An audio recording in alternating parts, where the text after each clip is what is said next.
Salam alaikum. Wa alaykum assalam wa rahmatullahi wa barakatuh. Alors, pour terminer ce que je disais, parce qu'il y avait un frère, il disait la DGSI sur ton dos. Frère, j'ai RG sur le dos. Et une fois par an, il me convoque. Ouais, pourquoi t'as dit ça, ça, ça, et je l'assume. Et je suis dehors, voilà. Tu sais ce qu'ils me disent? Je vais vous le dire, hein. Moi, je m'en fous, j'ai pas peur de le dire, tu vois. Ils me disent quoi? Ils me disent, bah, bon courage à toi. Fais attention juste à qui tu fréquentes et à qui tu parles. Voilà ce qu'ils me disent. Parce qu'ils me disent que tu fais, c'est noble. Parce que tu le fais pour le pays. Tu vois? Il n'y a pas d'histoire de terreau, machin, nanana, tu vois. Il m'a dit, fais attention à toi. Et fais attention à qui tu parles, à qui tu divulgues tes choses, machin, nanana. Il m'a juste dit ça. Frère, je suis dehors, je suis en liberté, j'ai rien du tout. Voilà. Donc, encore une fois, ça, c'est un argument de faible. Je suis désolé. La DGSI, les machins, ils peuvent mettre ce qu'ils veulent. J'en ai rien à foutre. Alors là, mais complètement. Faut le savoir, hein. Ces gens-là, tu vas dans leur bureau, tu leur dis, Muhammad Rasulullah, Wallah, al-Adim, frérot, ils vont te dire, mais qu'est-ce qu'il raconte, celui-là, là?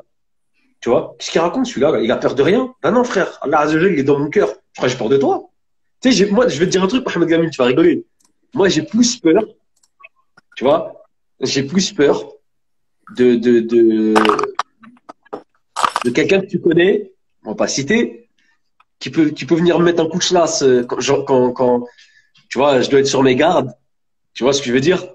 Mhm. Tu vois, j'ai plus peur de ça que de l'État, frère. J'ai plus peur de des gens imprévisibles que de l'État, parce que l'État, ils sont prévisibles. C'est ça le truc. On a un ennemi qui est bête. On a un ennemi qui se fait que de se tirer des balles dans le pied. Tu vois? Et quand tu es dans la panique et que tu es dans la chialerie, constamment, tu es en train de pleurer, tu es en train de demander à ce que Macron il arrête de te mettre la tête sous l'eau, machin, et que tu fais rien, bah tu vois pas les balles qui se mettent dans le pied. Tu le vois pas. C'est impossible, tu peux pas le voir. Tu vois? Mais quand tu prends du recul et que ce qu'ils disent, tu dis, vas-y, c'est des rigolos, c'est des camés, ces gens-là. C'est des gens, ils ont pas d'âme. Allah, il les a égarés. Bah, tu vois toutes leurs erreurs. Voilà, c'est ce que je Mhm. voulais dire. Taïb. Bismillah ar-Rahman ar-Rahim. Moi, je vais donner un peu mes solutions pour les musulmans de France. Alors, moi, tout le monde sait qu'à la base, je prône plutôt la hijra, le fait de partir, d'émigrer vers un pays musulman. Mais il faut savoir, voilà, comme on l'a dit tout à l'heure, il y a des musulmans en France qui ne veulent pas ou qui ne peuvent pas partir. Donc, il faut apporter des solutions à cette catégorie de personnes. Déjà, moi, parmi les premières solutions que je recommanderais aux musulmans, déjà, c'est, bah, en fait, comme vous avez dit tout à l'heure, moi, je pense qu'il faut essayer de s'imprégner de la communauté musulmane dans les pays anglo-saxons. Moi, j'ai vécu en Angleterre pendant quelques mois. J'ai des amis aux États-Unis et j'ai vu comment ils vivent. Bon, après, c'est vrai qu'ils ont un contexte différent parce que dans les pays anglo-saxons, le fait de se communautariser, ce n'est pas une chose qui est mal vue. En fait, à la base, en France aussi, c'était pas mal vu que ça. C'était pas si mal vu que ça en France aussi, il y a quelques années. Parce qu'il y a quelques années, en vérité, dans les quartiers, on vivait en communauté. Et c'était pas si mal vu que ça. On vivait en communauté. Bon, euh, ouais, Il n'y avait pas de c'était din. assez différent. On vivait en communauté, il n'y avait pas de din. C'est ça la Bah, il y en différence. avait plus que il y en avait plus que maintenant.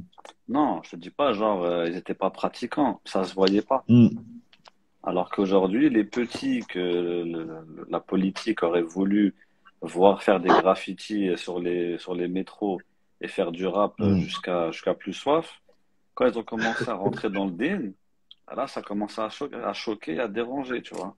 mhm. Donc, tant que t'es un petit guignol qui danse et qui fait des roulades par terre, bah, ça va. Mais Mhm. dès que tu commences à être dans le din, ça gêne, ça Ouais, dérange. ouais, je te Mohamed sens, Lamine, moi, c'est ça. Mhm. rapidement, je veux Bismillah, juste frère. répondre à quelqu'un ouais, je veux juste répondre à quelqu'un dans le chat qui dit, vite fait, hein, le Brexit a compliqué les choses pour les UK, malheureusement. Absolument pas. Mais comment ça? L'Angleterre connaît son taux de chômage le plus bas depuis Non, 1900. Donc, le fait de partir, il parle de compliqué pour les musulmans, pas pour l'Angleterre. Non, non, non, compliqué non, à non, non, partir. au contraire. Non, il parle pour les Au musulmans contraire. de France, pour se rendre là-bas. C'est devenu compliqué pour les musulmans de France. Ah non, non, bah non, frère, moi je connais un frérot connais un frère qui est parti en Angleterre. C'était quand? C'était au mois de juillet. C'était au mois de juillet. Il est parti normal. Hein. En fait, comment dire, faire partie de l'espace Schengen. En fait, ils sont Non, sortis de 3 accords. non, mais L'OTAN en fait, maintenant, pour habiter en Angleterre, c'est devenu plus pour compliqué habiter. qu'avant. Oui, pour habiter, lui, il Pour parle pour habiter, habiter, ouais. je pense. Ouais. Il parle pour habiter Mais là-bas, pour c'est y devenu aller, plus compliqué. Non, pour y aller, tu peux toujours y aller. Maintenant, tu as oui, 3 mois. voilà, Avant, c'était illimité, etc. Mais oui, non, le Brexit, pour les Anglais, ça a été, au niveau économique, etc., ça a été un bienfait pour eux. Mais bon, moi, je disais que, en fait, le vrai problème, c'est que les musulmans en France, on est soit dispatchés géographiquement un peu. T'as beaucoup de musulmans qui vivent tout seuls. Je pense que ces musulmans qui vivent un peu loin, ils devraient se rapprocher de la Oumma. Ça, c'est une chose. Par exemple, t'en as qui, je sais pas, moi, je prends toujours l'exemple du Finistère, je sais pas, moi, des régions que je connais même pas, mais je prends des gens comme ça. C'est dans le Calvados, je sais pas où. T'en as, ils vivent comme ça là-bas. Et je pense que il faut se rapprocher de la communauté. Il faut essayer d'aller dans des villes. Il faut les musulmans, ils essaient d'être ensemble. Parce que ça va être plus facile justement pour mener des actions, ça va être plus simple. Alors que si un il est là-bas, un il est là-bas, un il est là-bas, ça va être compliqué. Genre, s'il y a une sœur qui vit, je sais pas moi, elle habite dans une petite région, elle habite en Ardennes, elle est toute seule, tu vois, si elle se fait agresser, si elle a un problème, les gens de la communauté, ça va être compliqué pour qu'ils puissent réagir, pour qu'on puisse l'aider, pour mener des actions donc, déjà, il faut que, géographiquement, on soit unis. C'est pour ça que je dis, il faut essayer de s'imprégner du système anglo-saxon. Quand j'étais en Angleterre, la plupart des musulmans, à Birmingham, ils vivaient dans un seul quartier, c'était Small Heath. Ils sont pratiquement tous dans ce quartier-là. Ça veut dire que Small Heath, le quartier, tu as l'impression pratiquement d'être dans un pays musulman. Donc ça, c'est une chose déjà. Donc, essayer de se regrouper géographiquement. Et il y a des villes aujourd'hui où les musulmans ils peuvent aller, où il y a déjà des bonnes communautés musulmanes. Moi, par exemple, si je devais revenir habiter en France, je pense que j'irais habiter à Roubaix. Roubaix, je ouais. pense que j'irais habiter à Roubaix. Moi, j'habitais à Amiens quand j'étais petit. Je connais bien le nord de la France. Je connais bien Roubaix. Franchement, il y a une forte communauté marocaine. Il y a une forte communauté africaine aussi, des Guinéens, etc. Il y a beaucoup de musulmans, beaucoup de mosquées. Et là-bas, ils ont une particularité, c'est que les Français de souche qui vivent là-bas, ils ont pas, c'est pas, bon, comme ils ont une situation économique qui est assez compliquée, parce que c'est l'une des villes les plus pauvres de France, ça fait que les Français là-bas, ils sont pas trop regardants sur tout ce qui est actualité politique. Ils vivent tranquillement. Les non-musulmans et les musulmans, ils vivent assez tranquillement. Et moi, je trouve que c'est une région de France il n'y a pas les mêmes problèmes qu'en Île-de-France. En Île-de-France, franchement, ça devient dur pour les musulmans. Il y a beaucoup de villes ou de régions en France où le musulman, il va sortir, il va se sentir ostracisé. Et bah c'est là-bas à Roubaix, c'est pas le cas. Après, on m'a dit également, moi je suis jamais allé à Marseille, mais on m'a dit qu'à Marseille également c'était le cas. Je suis jamais allé à Marseille. L'Île-de-France avant, c'était l'une des meilleures régions pour les musulmans, je pense. Avant, à l'époque, en tout cas, moi je sais que quand j'habitais à Clichy-sous-Bois, c'était super. On avait dans la ville, on avait 7 mosquées, il y avait beaucoup de musulmans, etc. Mais maintenant, voilà, ils ont cassé les cités, etc. Donc les gens sont un peu dispatchés. Mais franchement, le nord de la France, tu vois, les musulmans qui sont un peu dispatchés, ils devraient essayer déjà de se rapprocher des grandes villes où il y a une densité de musulmans. Déjà, ça, je pense que c'est la première des solutions.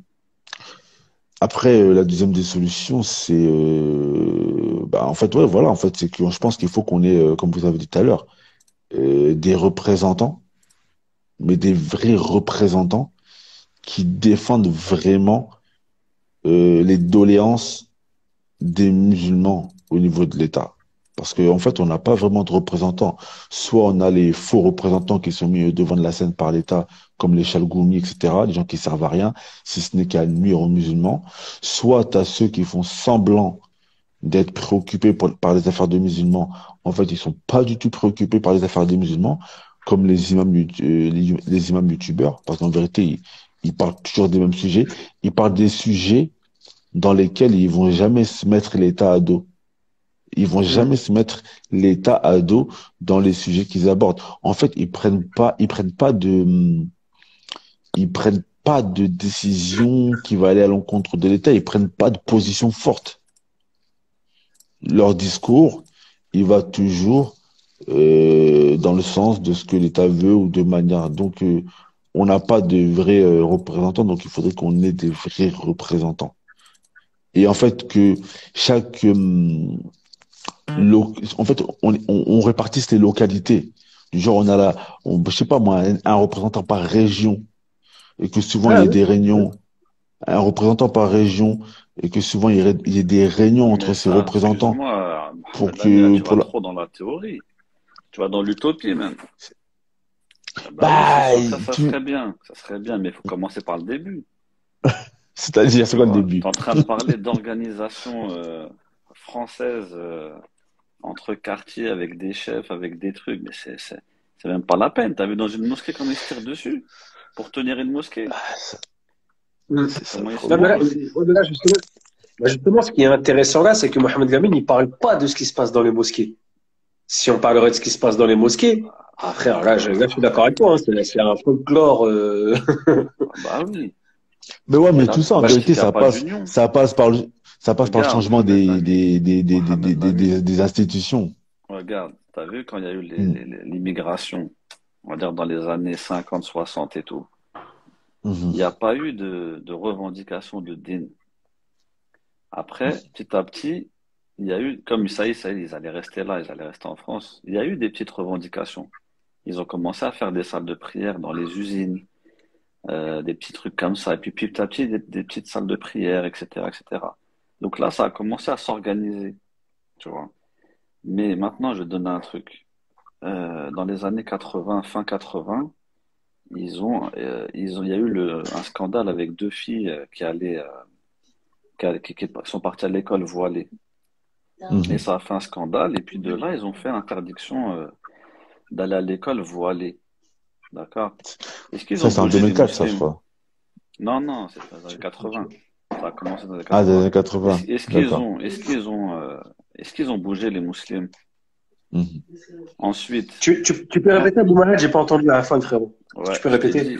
je t'ai dit, chronologiquement, dans la fin des années 80, il y a eu le scandale des deux petites filles voilées qui sont parties à l'école Ah, et qui ont été virées, de Creil, etc. là? Et de là, voilà, ça a commencé le truc du voile à l'école. Les musulmans, ils n'ont pas Mm, bougé. mm, Ensuite, mm. la salate, t'acceptes que ton enfant aille à l'école et ne prie pas, par exemple. Donc, quel message, premièrement, t'envoies à tes enfants, déjà? T'envoies quoi? T'envoies que l'école est plus importante que la salade. Donc déjà, qu'est-ce que tu vas éduquer tes enfants d'une façon alors que tu les éduques, t'es de l'autre côté, tu vois. Ensuite, ils ont fait quoi? Ils ont fait la loi pour le niqab. D'accord? C'était en 2004, je crois. Pour le Mm, niqab, ouais. bah, les musulmans ils étaient Non, assez en c'est le masse. voile. C'est le voile en 2004. Le niqab, c'est plus tard. C'était quoi le voile? Le voile Alors, rouge? 2004, c'est le voile, enfin, les signes ostentatoires, le voile et tout à l'école. Et Le après, voile à 2010, l'école. Ah, le le voile, niqab, ça ouais. faisait avant qu'il n'y avait pas de Voilà. voile. Mm. Non, non, Avant le le voile, niqab. non. Le voile, officiellement, c'était en 2004. Ouais. Mm. Ok. Alors, bon, il y a quelqu'un qui dit 2011, le niqab. Ouais, Moi, 2010, pour moi, ça 2011. avait l'air Je avant, crois. hein. Ça avait l'air avant, mais bon. Hassoul al-Muhim, ils ont interdit le niqab pour deux, trois femmes qui le portaient, tu vois. Personne n'a bougé, etc., etc. Personne ne bouge. Donc, ça, au bout d'un moment, t'as vu, t'es là, tu veux vivre en France, tu te plains, tu fais que te plaindre, mais quand on touche à ta religion, tu fais rien, par Mm. exemple. Ensuite, un truc tout bête. L'adhan, c'est interdit ou pas en France? Mm. Bah, pourquoi on Non. le fait pas? On s'interdit nous-mêmes des choses. Donc, à partir du moment où tu as des serpillères qui tiennent les mosquées, qui ont peur de tout et qui veulent garder leur poste, tu vois, et qui te martyrisent, toi, et ils martyrisent le bétail, nous on est du bétail, t'as vu? On nous Mm. martyrise, restez pas devant la mosquée, nanani, nanana, faites pas de bruit, faites pas de trucs, garez-vous bien, nanani, nanana, etc. Et tout. On est dans une société de consommation et malheureusement, dans les mosquées, elles font pas leur rôle. Un comportement capitaliste. Ça veut dire que Mm. toi, tu es là pour remplir la caisse au Jumu'ah. Par exemple, un truc tout bête, moi je me rappelle, c'est vers il y a presque 10 ans, tu avais un imam connu d'Argenteuil qui était un récolteur d'argent star, t'as vu, une superstar, tu vois. Il se permet de dire, la nuit du 27e, la 27e nuit pour Ramadan, l'Aïcha, on prie pas l'Aïcha tant qu'il n'y a pas 100 000 euros. Frérot, subhanallah, Ouais, j'ai écrit un premier livre, hein. J'ai écrit un premier livre, je parle des mosquées dedans. Autopsie du ouais. musulman en France. On dirait que tu as écrit mon livre. Je parle exactement de ça. Mais en fait, c'est Vas-y. le constat que tu fais. Regarde, avant, Mohamed Lamine, Voilà, merci. avant, Mhm. quand on n'était pas dans le din, Mhm. quand on n'était pas dans le din, est-ce que quelqu'un a pu faire ça? Il vient et te dit, ah, Jamais. Mohamed Lamine, eh, tu bouges pas tant qu'il n'y a pas tant. T'aurais fait quoi, frère? Mhm. T'aurais dit, ah ouais, je bouge pas, Bah vas-y, oui. viens. Tu vois ce que Et maintenant qu'on est dans le din, on est, le mec, il est tout seul. T'as 200 bonhommes devant. Il leur dit tous, eh, il n'y a pas de salade tant qu'il n'y a pas tant.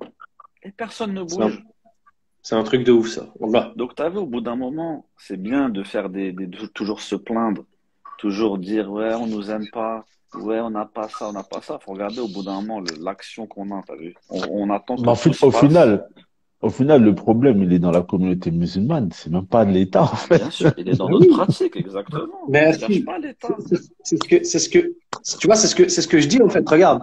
Il y a je crois, il y a la parole de Omar ibn Khattab qui disait, euh, avant l'islam, Allah nous a trouvés en tant que, on était un peuple humilié. Puis, nous est venu l'islam, et quiconque aujourd'hui, en gros, fait marche arrière, Allah l'humiliera. Et On est en France, celui qui recherche la izza par une autre que l'islam, Allah va lui mettre. c'est ça, exactement. Bah, tu vois, nous, c'est exactement la situation qu'Abou Mahdi dit, c'est qu'avant, on n'était pas dans le dîn. Allah, il nous Ouais, a comme la guidés, Belgique. tu vois.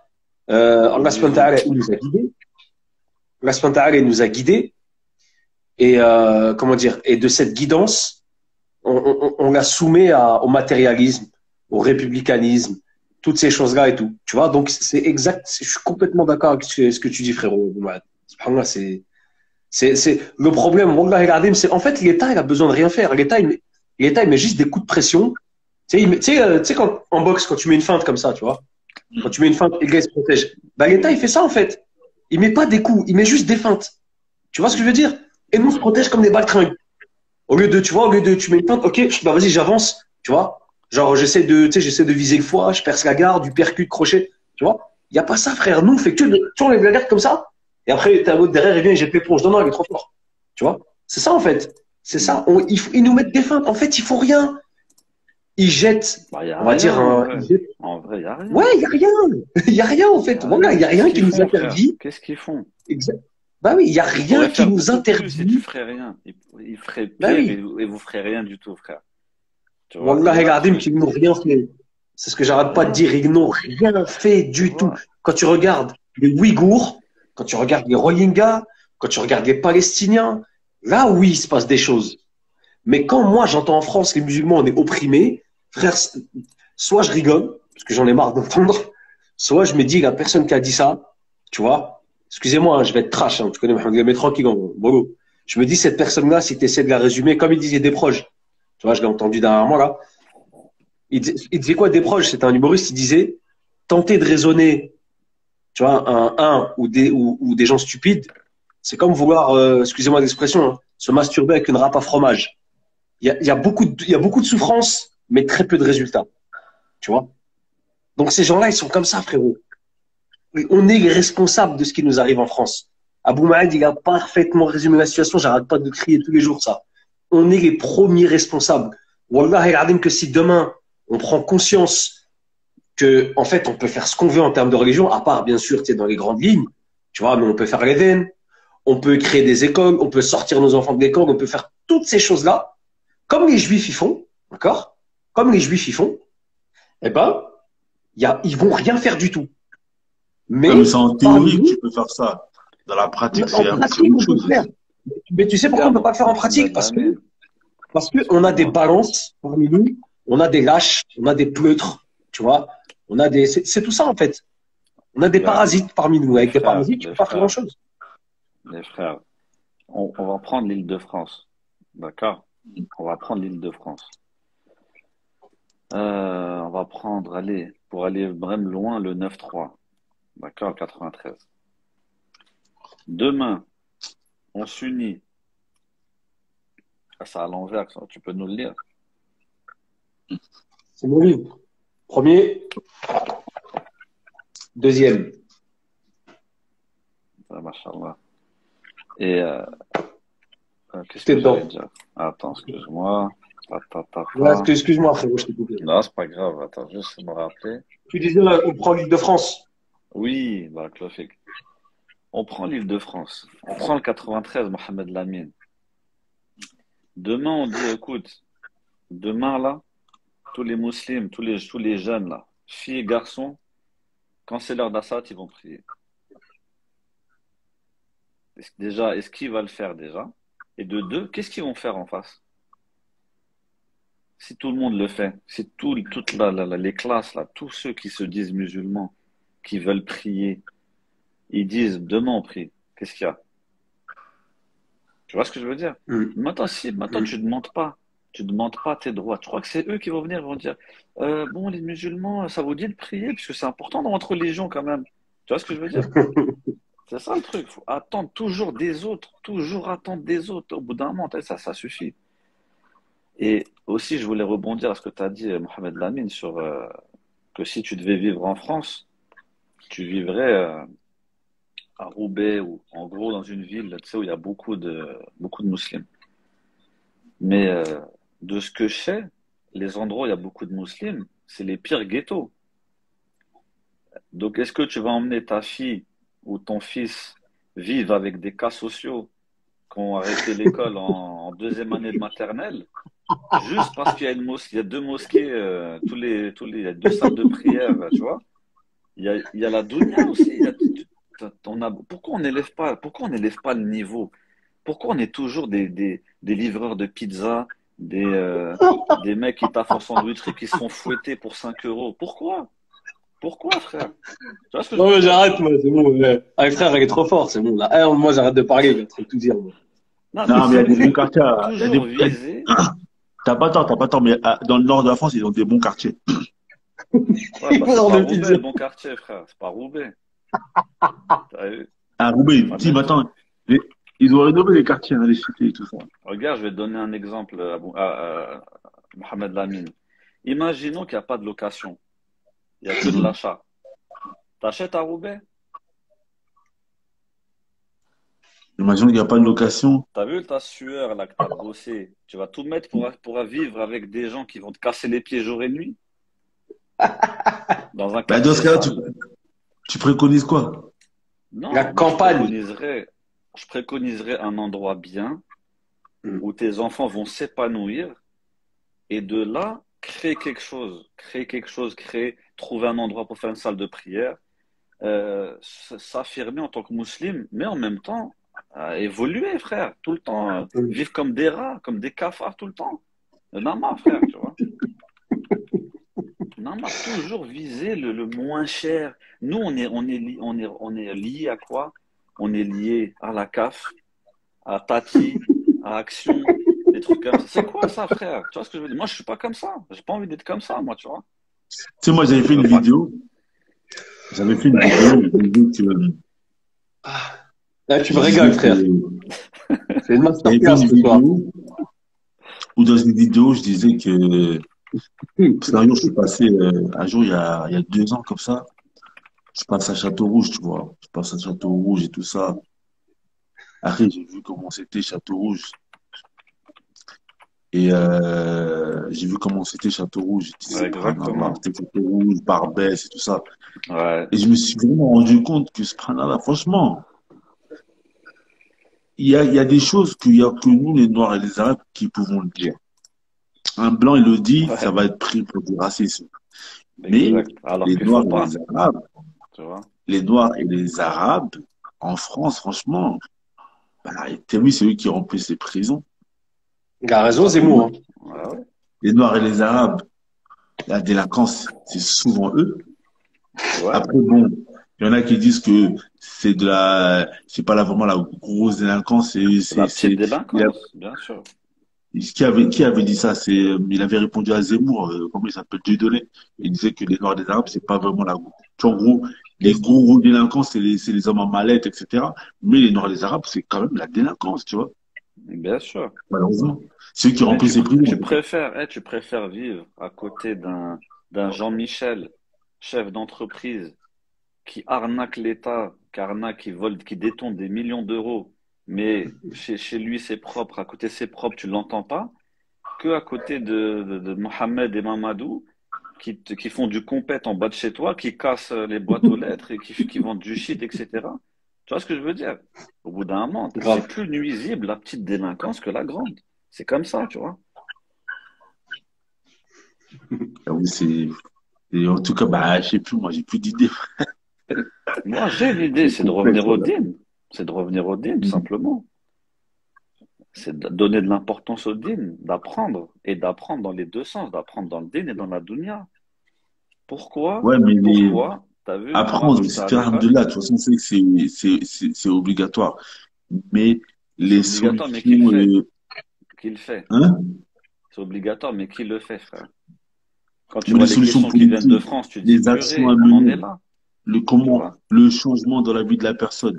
Ça, on sait que ça, c'est une chose obligatoire, mais les changements dans la vie de la personne, les changements, les actions que les musulmans ils peuvent mener, logistiquement parlant, socialement, économiquement. Ouais, ça c'est la théorie. Mais on fait quoi? Il se passe quoi sur le terrain? Quand tu vois des musulmans, quand tu nous vois, nous, dans la rue, tu penses à, comme je t'ai dit, à un Français, un bon Français. Quand il nous voit, il a envie de se convertir. Comportement, ouais, le comportement des Donc, musulmans. Mais en fait, donc il y a il est trop où de différences dans l'islam? la Il est communauté. où l'islam? C'est ça le problème. Il est où l'islam, frère? Tu vois? Donc c'est complexe. Comme il dit le frère, là, c'est complexe. S'il y avait des bons daris en France, s'il y avait des bons prêcheurs qui appelaient au vrai din, tu vois, au vrai din, ça serait beaucoup mieux déjà que la darwa pourrie qu'on a eue là depuis 20 ans, qui nous a rendus comme des robots tu sais, binaires, blanc et noir, et c'est tout, il n'y a pas de. C'est comme ça, et puis c'est tout, et nanani, nanana, etc. Être dur et tout, alors qu'en fait, quand tu évolues dans le din, tu dis que c'est n'importe quoi. C'est n'importe quoi ce qu'on a appris. Donc, s'il y avait une vraie darwa, les gens, ils seraient plus épanouis. Tu vois ce que je veux dire? Quelqu'un qui dit ça fait pitié ce live à vanter Bah, les monte. mécréants et à traquer les musulmans. Et Ibrahim, il est Bah, encore là ou pas, monte. Ibrahim? Ouais, Je sais pas, frère, il y a une chaise depuis tout à l'heure. Moi, je me pose la question. Je me dis, il est parti prendre une Frère, douche. vas-y, Ah, c'est quoi le il a dû commentaire là? Sur quoi? il a dû s'endormir, je vais le sortir, lui. Vas-y, fais monter le mec Euh, qui me dit que c'est n'importe quoi, là. le commentaire de la personne, c'est, ça fait pitié ce live à vanter Mhm. les mécréants et attaquer les musulmans, je Inventer. pense qu'elle voulait dire. On a Pourquoi vanté on a personne. inventé? Ah, purée. Au contraire, on cherche à élever les musulmans. On cherche pas à vanter les mécréants, comme tu dis, si t'as pas compris. Frère, Je Inch'Allah. pense qu'au bout d'un moment, en fait, la personne, elle n'a pas compris que il y a des réalités qui sautent aux yeux. C'est un constat qu'on fait, en fait. C'est malheureux de le dire, mais quand tu regardes des prisons en France, la plupart, c'est des musulmans. Il y a eu un pourcentage qui avait été fait. C'est malheureux. Nous, on est là que pour constater. Quand tu regardes les quartiers où il y a de la délinquance, la plupart, c'est des musulmans.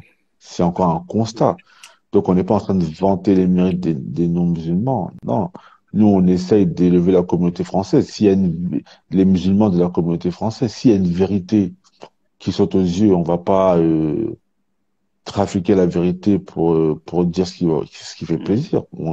On, on, on constate la vérité comme elle est, malheureusement.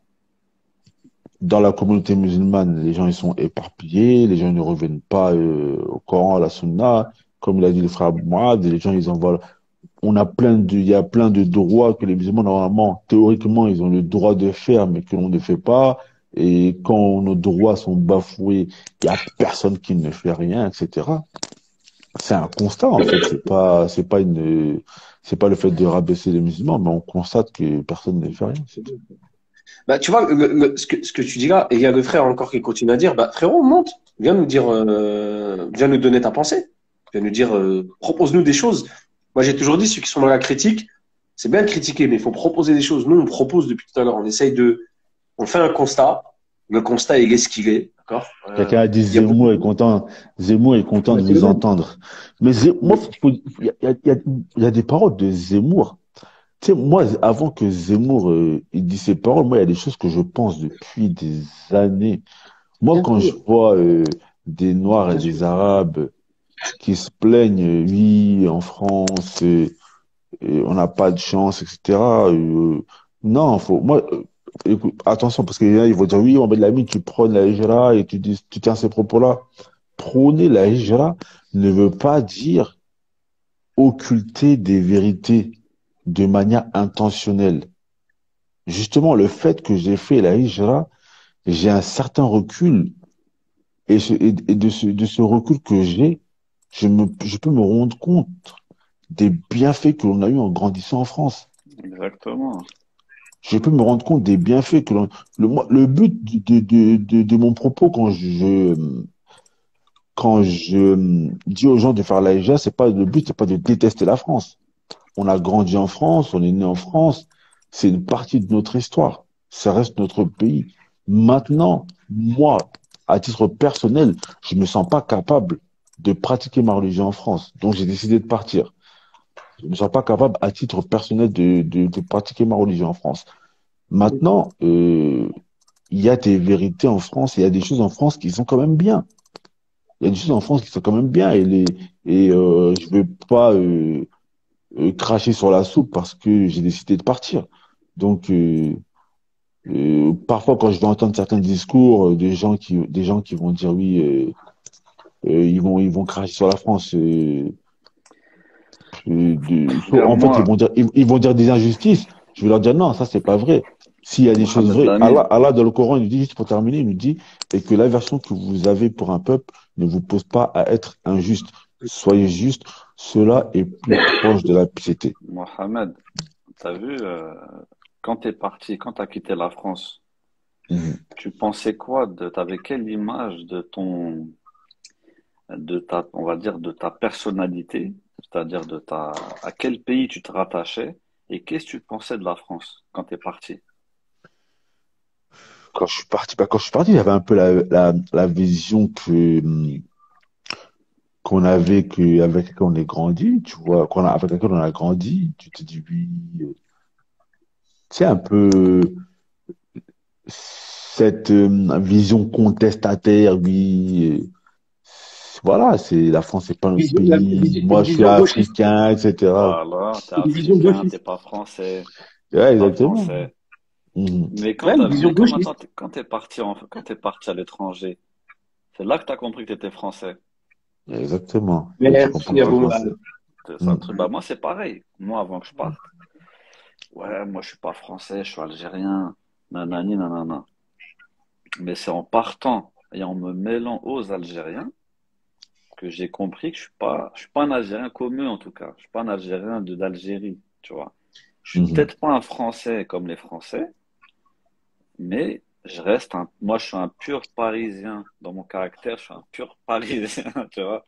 T'as Toujours à grandi sur Paris? fond. Ouais, 92. Ah, 92, d'accord. Ouais, pas Paris-Ville, mais gros, en Mhm. gros, un En pur banlieusard. Banlieusard. produit En parisien, tu vois ce banlieusard. que je veux dire? Mhm. Exactement. Et c'est en partant que tu vas t'en rendre compte.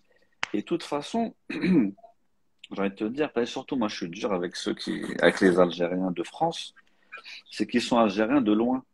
Après, je pense que c'est pas avec les autres origines, hein, que ce soit Hmm. Bénin ou Mais les Mali ou Algériens, Maroc. les Algériens, Voilà, ils ils ont sont un, plus visibles, tu vois. ils ont un nationalisme qui est profond, Voilà. quand même. Ils sont plus fiers, mais de loin. Hmm.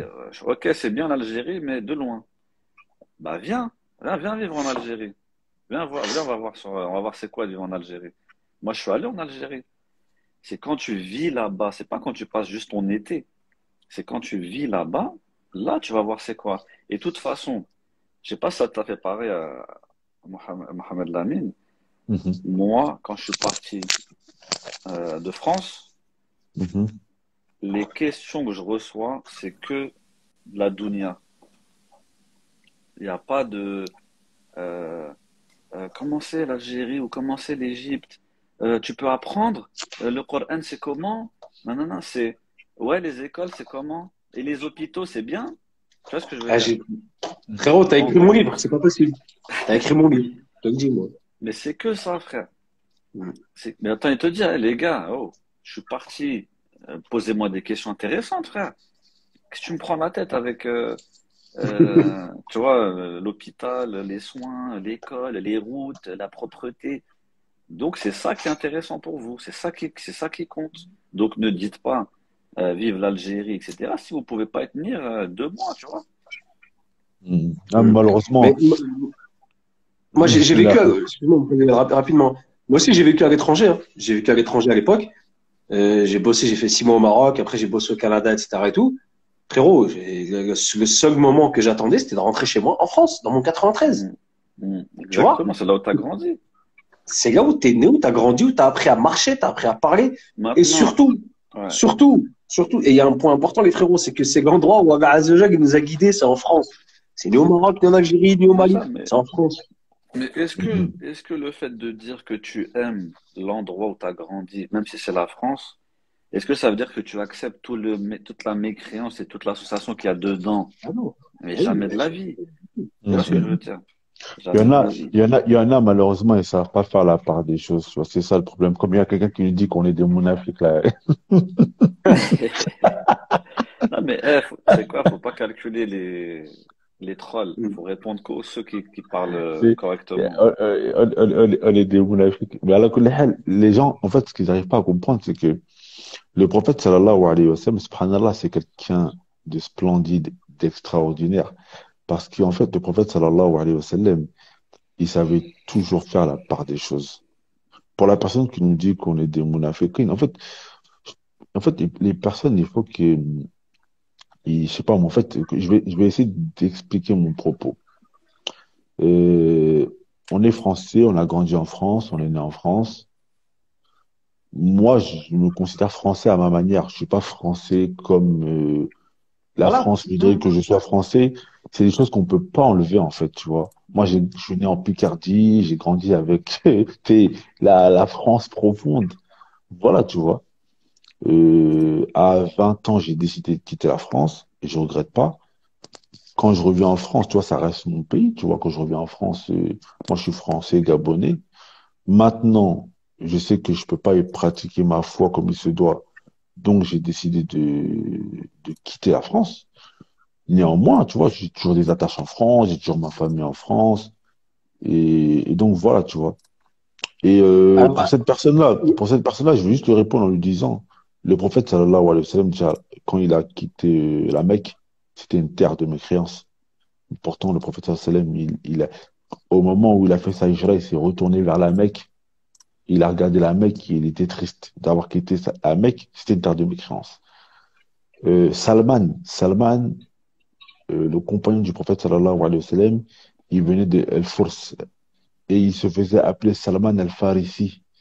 Clarisse, Alors que sa terre, c'était une terre non musulmane à la base.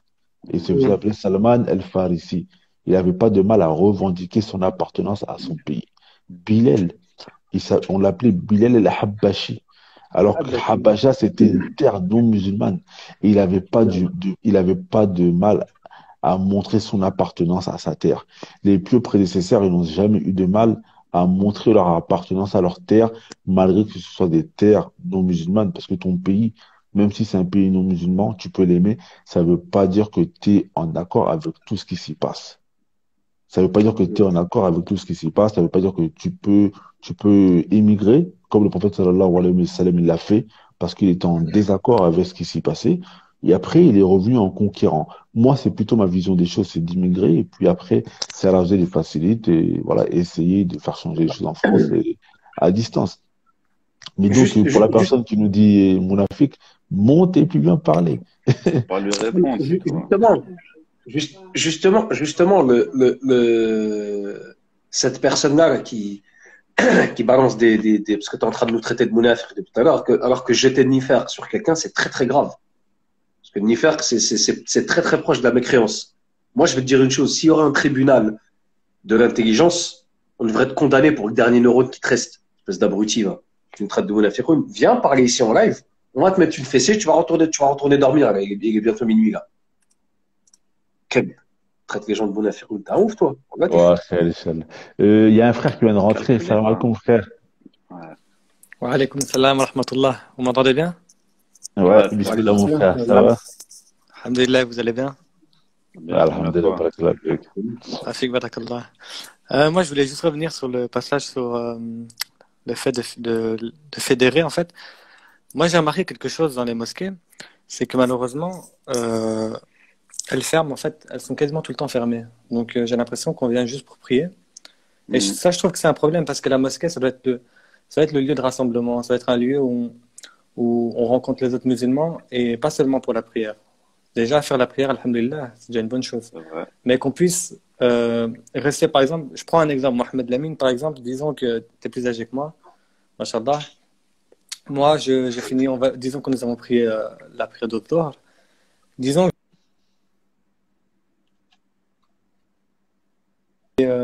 donc je viens, je te demande à toi, voilà, j'ai envie de rester telle surah. Et en fait, ça, malheureusement, on peut même plus le faire parce que après la prière, quoi, il laisse la mosquée ouverte 15 minutes, 10 minutes et puis il ferme. Et même par Mhm. exemple pour les prières surrogatoires, après Dhuhr, il faut mettre la sixième vitesse pour finir parce que la Grave. mosquée elle va fermer. En fait, je trouve que ça c'est un problème parce que c'est un lieu où on est censé tous se rassembler et au final, ben, c'est quasiment tout le temps fermé.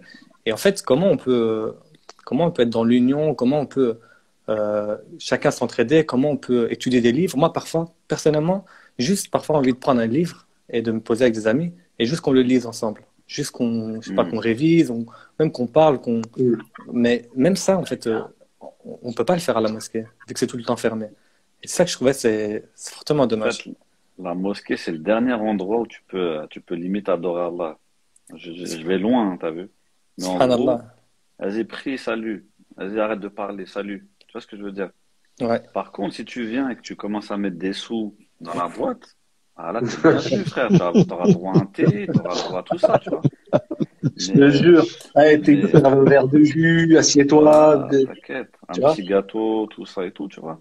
Il est là le problème. Comme tu as dit, le frère qui est venu, Omar. euh, Omar, voilà, tu peux pas faire tes nawafil, tu peux pas te dire, allez, vas-y, tu sais Exactement. quoi, là, c'est l'hiver, je reste de Zohr à l'Asr, je vais te poser tranquille dans un coin. Ouais. Ou même Ça, Qiyam c'est pas al-Layl. qu'en France, hein. Ça, c'est pas qu'en France, hein, Après, le c'est malheureusement. encore pire, tu vois, c'est encore pire. Ça, c'est pas qu'en Mais, France, aussi. Mais c'est un problème général de toute avant, manière. avant le Covid, après l'Égypte, c'est spécial, tu vois.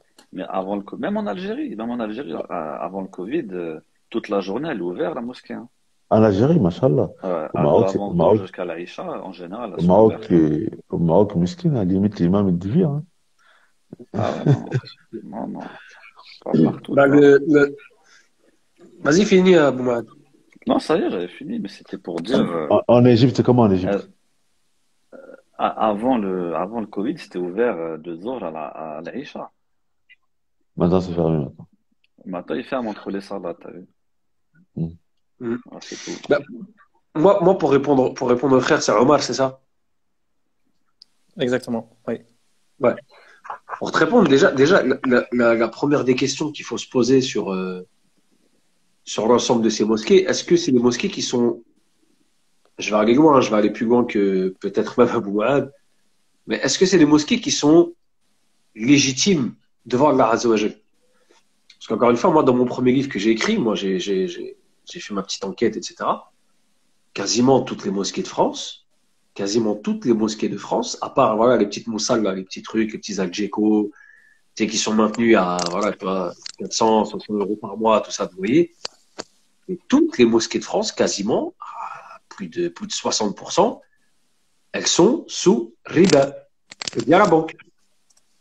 Donc, je me dis, est-ce que c'est pas un adab, est-ce que Allah Azza wa Jal, c'est pas lui-même qui fait fermer ces endroits, tu vois, où peut-être que tes salades, elles sont même pas validées. Ça veut dire elles sont sur Peut-être riba, ça veut dire quoi? crédit à la banque.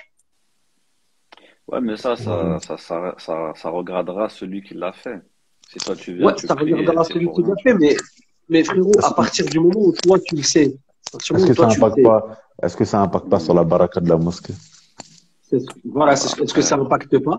Après, moi, je vais beaucoup plus loin, je suis un parano. Est-ce que ça impacte pas tes salades? Est-ce qu'elles sont acceptées à partir du moment où tu le sais? Est-ce que tes sadaqas, elles sont acceptées? Est-ce que tes lectures du Coran, ton apprentissage, est-ce que tout ça, c'est accepté? Ça, c'est pour ça qu'encore une fois, je disais tout à l'heure, il faut qu'on crée un groupe de frères, tu vois, déterminés, chacun avec ses compétences, et on fait des enquêtes. On arrive dans toutes les mosquées, tu vois, fermez tout, Ouais, tu mais vois. t'as quelle légitimité aussi, ça le problème, tu vas dire ça, ils Bah, vont j'ai la dire. légitimité d'être un musulman, j'ai la légitimité d'être un musulman, et que c'est bête, Allah Azza wa Jalla, elle appartient à tous les musulmans, elle appartient pas à la ville ou au mec qui a les clés. Elle est là, ma légitimité, tu vois. Je viens, je prie ici, je participe peut-être un jour j'ai donné, j'ai pas donné, t'en sais rien, tu vois. Donc maintenant, je veux savoir, tu me sors les comptes, s'il te plaît, tu vois. Ça, c'est allé où? Tu ramènes un compte avec toi, tu fais un audit. Ça, c'est allé où? Ça, c'est quoi? Bim, surligneur, reste là, bouge pas, reste là, non, non, non. Il va aux toilettes, accompagne-le. Après, tu reviens avec lui. Tu vois, c'est comme ça qu'il faut faire, frère. Parce qu'on est trop gentil. On est trop la communauté de Allah, il est pardonneur. On est trop cette communauté, frérot. C'est trop ça. À l'époque du prophète, alayhi salatu wassalam, les Sahaba sortaient des sabres, mon frère, pour un rien. Il y avait des guerres qui étaient déclarées pour aujourd'hui des trucs qui seraient bénins. Enfin, qui sont bénins pour nous, tu vois. On la connaît l'histoire. Un juif, il avait marché sur le djilbab, je sais pas si on peut appeler ça comme ça à l'époque, sur la tunique d'une femme, tu vois, musulmane qui passait, et comme c'est un vêtement ample, elle ne le tenait pas, c'est-à-dire qu'il a mis le pied dessus, et elle marchait, tu vois, et tout s'est enlevé, et elle était dévoilée. Qu'est-ce qui s'est passé? Les Sahaba, ils ont déclaré un djihad, mon frère. Tu vois? Bien sûr, ils ont déclaré. Tu vois ce que je veux dire? Et nous, aujourd'hui, on sait que les mosquées sont faites avec riba, et on y va. Normalement, le truc qu'on devrait faire, c'est que boycotter, on n'y va plus. Voilà. On n'y après, va plus. On va les retenir, Ziad, tu vois? il y a des avis chez les Ahnaf qui autorisent ça. Ouais, mais ça, c'est son avis. Tu vois ce Oui, que je mais veux en dire? gros, à partir du moment où c'est pas un consensus total, tu peux pas venir et dire Les Ahnaf, même euh, les Ahnaf, eux, je crois qu'ils autorisent quand c'est toi le Moustafid, quand c'est pas quand c'est toi le... non quand c'est pour le din, quand c'est pour que ça Ah, profite aux quand c'est pour le musulmans, din. etc. D'accord. Ouais, comme les Hmm. mosquées par exemple, tu vois. Mais bref, en Ouais. gros, c'est pas ça le problème. Le problème, c'est ceux qui les tiennent et comment ils te traitent et comment ils traitent la mosquée. Par exemple, un truc qui est choquant, tu vois. Moi, je me rappelle quand j'étais à Argenteuil, euh, tu pouvais faire ta carte électorale à la mosquée, Oh là là là. tu vois. Il y a pas une limite quand même, tu vois. Je peux comprendre que tu t'es avec le maire, etc. et tout, mais il n'y a pas une limite, frère. Bientôt, ça va être quoi? Il y aura des isoloirs et tu viendras voter à la mosquée. Ah, frérot, on va y arriver, hein. Bah, c'est sûr, on va y arriver, ça choquera Mais personne. je crois que le problème, franchement, je pense que l'un des problèmes, en fait, ça a été beaucoup les conflits d'intérêts, en fait. Ah, ça, c'est certain, ça. C'est en fait, C'est l'autre, il veut de certain. l'argent, l'autre, il veut ses papiers, le Ouais, le maire, lobbying. etc. Exactement. Moi, je pense qu'il faudrait faire pression sur les maires, en fait. T'as pas le poids, mon ami. Si, justement, il y a des villes où le maire, il vient s'agenouiller dans les mosquées pour avoir des voix, etc. Ouais, mais il va voir le responsable de la mosquée, pas toi. Le Tu vois? responsable de la mosquée, après, il va voir qui? Il va voir les fidèles. Ouais, si vous votez un tel, on aura telle ou telle chose, etc. Ouais, mais le maire au fond de lui, il en a rien à foutre. Tu vois ce que je veux dire? Il s'en fout, en fait. Moi, tu sais, je vais te dire le moyen de pression. Le meilleur moyen, c'est lequel? Allez, vas-y, je vais le dire ce soir. Moi, je suis en contact avec un gars des RG. Tu vois? C'est un gars des RG. Eh, attends, faut pas que tu dises quelque chose qui va me mettre dans le Bip. pétrin. Non, je dis pas de nom, je dis pas de nom. Je dis pas de nom, je dis pas de nom. Non, je dis pas de nom. Non, non, non, Attends, c'est un nom de eh, terrain. quand T'inquiète, je tu dis vas, pas de nom. non, mais tu veux pas te dire qu'on fera un live sur ta chaîne? Grave. Hein? Oh, t'inquiète, frérot. Je vais lui envoyer un message tout à l'heure. Bientôt, il sera sur ma chaîne, mais je patiente encore un peu, tu vois. On va attendre un peu. Frérot, moi, je te dis juste une chose. En fait, le truc, il est très simple. C'est que, en fait, il faut faire le même vice que ces gens-là, ils font dans les mosquées. Tu veux pas comprendre? Viens, je vais te montrer un truc. Tu sors ton téléphone. C'est qui, elle, là? T'étais avec elle à tel endroit. C'est quoi cette chambre qui est réservée avec machin là-bas? Mais t'es marié, t'as des enfants, toi? Ah, oui, oui, c'est le cas. Ok, tu sais comment ça va se passer maintenant? Tu vas suivre la ligne directrice qu'on va te donner. C'est comme ça, tu vas fonctionner comme ça. Parce que si tu le fais pas, t'as vu, c'est le divorce, mon ami. C'est comme ça qu'il faut fonctionner. Il n'y a pas d'autre moyen, frère. Toi, tu À parles la aussi phrase, avec les dirigeants des mosquées, là. Tu parles des dirigeants étatiques. non, moi, je parle des imams, je parle des, tu vois, Ah, de ceux d'accord. dont on a parlé tout à l'heure. Parmi ces imams stars, je vais te dire un truc, il y en a un, c'est un gros fumeur de shit. C'est un gros bédaveur et il va donner des noms ou il reçoit des directives de pas parler de ça ou ça ou ça. Sinon, on sort les dossiers. Hmm. Il y en a un autre, il a 2 relations extra-conjugales Alors, alors qu'il a le droit à la polygamie. Tu vois ce que je veux dire? Si moi, ces gens-là, frérot, si moi je parlais avec la personne là, l'ancien RG là, frérot, je les bats pour la ventre, mais je veux pas parce que ça va être de l'anonymat, je veux pas rentrer en guerre avec les frères. Mais, à un franchement, moment ouais, mais donné, ça vaut mieux pas, ça, tu vois. oui, il faut pas le Mais, faire. Faut pas le faire. Mais à un moment donné, Mohamed Lamine, à un moment donné, hmm. on va en arriver là. On va devoir en arriver à là. Ça va être frontal avec ces gens-là. Parce que je te le dis, Là, ils mettent des bâtons dans les roues, frère, tous les jours. Tous les jours. Des discours comme le mien, ou comme celui d'Abou Mouad ou comme le tien. Si, par exemple, on prend de l'ampleur, ces gens-là, ça va être les premiers à aller te signaler, à envoyer leur communauté te signaler en masse pour te faire striker tes chaînes. Tu vois ce que je veux dire? hmm, hmm. Ils te mettent des bâtons dans les roues, ces gens-là. Moi, c'est, à ton avis, pourquoi est-ce que, regarde, tu vas sur ma chaîne YouTube. Tu vas sur toutes les chaînes où ces gens-là, ils se font critiquer. Il reste pas une seule vidéo de la critique de ces gens-là sur ces chaînes-là. Moi, toutes ces personnes dont j'ai parlé, les vidéos sont encore là. À ton avis, pourquoi, frérot?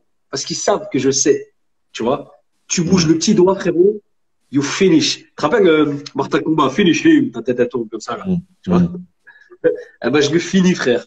Tu vois? Donc, moi, Mais, c'est ça que je dis, en fait. C'est que ces gens-là, à un moment donné, il va falloir leur demander des comptes. Et s'ils font les malins, bah, viens, t'as vu, tu sais, quand tu prends par la nuque, tu dis, regarde, frérot, tu vois, ça. Marche comme on dit de marcher, khairlik, comme on dit chez nos bleds, c'est mieux pour toi. Sinon, t'as vu, je vais devoir faire le juif, tu vois. Je suis désolé, mais je vais devoir faire le juif, tu vois. Je vais devoir te frapper alors, là où. Moi si je peux me permettre, ouais, euh, bismillah, frère. euh, ça c'est mon avis, mon humble avis, c'est que je me dis que parfois aussi le changement il peut être fait par le niveau du bas vers le haut en fait. Je me Tu dis nivelles. que, pardon? Tu nivelles le bas pour arriver vers le haut, exactement. Ouais, parce que je me dis en fait, moi, je voulais parler vraiment des imams. Je sais pas si c'est comme ça partout, mais j'ai l'impression que les imams qui sont ici en Belgique, en France, etc., il y en a beaucoup qui parlent pas français. Et ça, je trouve ça un problème dans le sens où Ah c'est oui, vrai que c'est l'arabe c'est clair. important, il faut habituer les Ça, fidèles à c'est l'arabe, n'importe quoi, etc. ça.